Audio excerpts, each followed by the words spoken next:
ఇప్పుడు మనము bill wise details second problem ఎలా చేస్తారో చూద్దాము. సో సెకండ్ ప్రాబ్లం చేయడానికి కూడా నేను ఒక కంపెనీ అనేది క్రియేట్ చేస్తున్నా. సో బిల్ వైజ్ 2 అనేది క్రియేట్ చేస్తున్నా.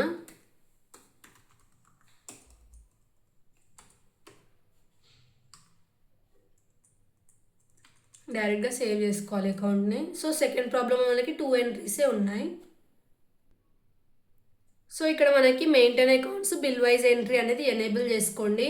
ఇన్వెంటరీ కూడా ఎనేబుల్ చేసుకోండి. ఒకవేళ ఏమైనా ఇన్వెంటరీ ఉంటే, లేదంటే నో చేసుకున్నా ఏం ప్రాబ్లం లేదు, ఈ ప్రాబ్లంలో లేదు కాబట్టి.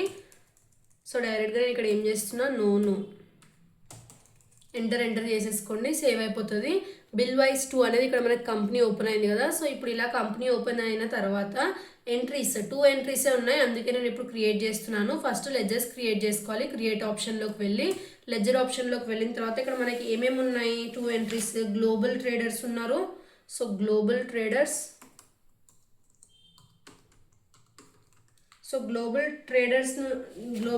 ఎవరు మనకి ఇక్కడ,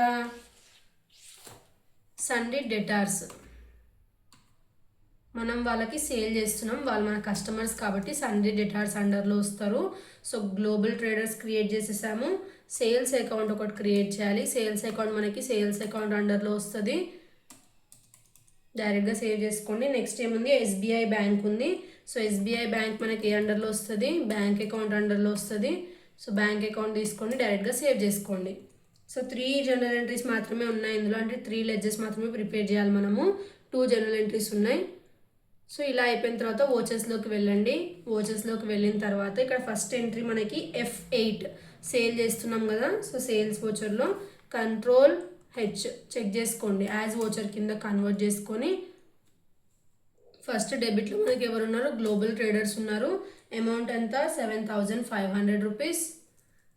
7,500 రూపీస్ అని రాసుకోండి. రాసిన తర్వాత నెక్స్ట్ క్రెడిట్లో ఎవరు ఉన్నారు మనకి, ఫస్ట్ మనకి న్యూ రిఫరెన్స్ అనమాట ఇది.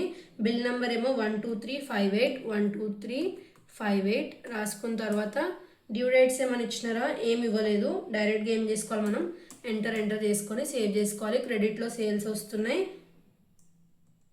సేవ్ చేసుకోండి. అయిపోయింది కదా. నెక్స్ట్ ఎంట్రీ ఏముంది, F6 రిసిప్ట్ ఓచర్. సో ఇందులో మనకి క్రెడిట్లో ఏమొస్తుంది, గ్లోబల్ ట్రేడర్స్ తీసుకొని అమౌంట్ ఎంత మనకి 7,500 రూపీస్. 7,500 తీసుకున్న తర్వాత ఇదే reference, against reference. Bill number ఏంటిది ఇప్పుడు దాకాది 12358. సో మీరు ఏం చేసుకోండి అంటే F12 అనే ఆప్షన్ని, ఇప్పుడే కాదు ఫస్ట్ ఇది అయిపోయినాక వస్తుంది అనమాట, అది అప్పుడు చూపిస్తాను. సో ఇదంతా బిల్ నెంబర్ వేసుకున్న తర్వాత ఇక్కడ మీరు F12 ఆప్షన్లోకి వెళ్తే ఇక్కడ మీకు show list of bill wise selection అని ఉంది కదా, ఈ ఆప్షన్ ఇది ఎనేబుల్ చేసుకోండి. ఇది సిస్టంలో రావట్లేదు అనమాట. సో మీరు ఎనేబుల్ చేసుకొని చెక్ చేయండి మీ సిస్టంలో వస్తుందా అని చెప్పి పీసీలో. సో ఇందులో అయితే రావట్లేదు, అందుకే నేను వదిలేసాను అలానే. అలా చేసుకోవడం వల్ల ఏమవుతుందంటే బిల్ నెంబర్ మొత్తం సెకండ్ టైం అగేన్స్ట్ రిఫరెన్స్లో మీరు ఎంటర్ చేయాల్సిన అవసరం ఉండదు, డిఫాల్ట్గా తీసుకుంటుంది అనమాట. సో ఇక్కడ నెక్స్ట్ ఏముంది మనకి, డెబిట్లో ఎస్బీఐ బ్యాంక్ ఉంది. సో ఎస్బీఐ బ్యాంక్ తీసుకుంటున్నాను. అమౌంట్ ఎంత, 75,000 రూపీస్. 7,500 రూపీస్ తీసుకొని డైరెక్ట్గా ఏం చేస్తున్నా, సేవ్ చేస్తున్నా. సో ఈ 2 ఎంట్రీసే ఉన్నాయన్నమాట ఇందులో. ఈ 2 ఎంట్రీస్లో మనం రిసిప్ట్స్ చెక్ చేసినా, అంటే పేయబుల్స్ రిసీవబుల్స్ చెక్ చేసినా సరే ఏముండవు అనమాట. ఎందుకంటే బిల్ అనేది ఓపెన్ చేసిండ్రు న్యూ రిఫరెన్స్ది, మళ్ళీ అగేన్స్ట్ రిఫరెన్స్ది తీసుకొని క్లోజ్ చేసేసారు అనమాట, అంటే పే చేసేసినారు. సో రిసీవబుల్స్ ఏం లేవు, పేయబుల్స్ ఏం లేవు.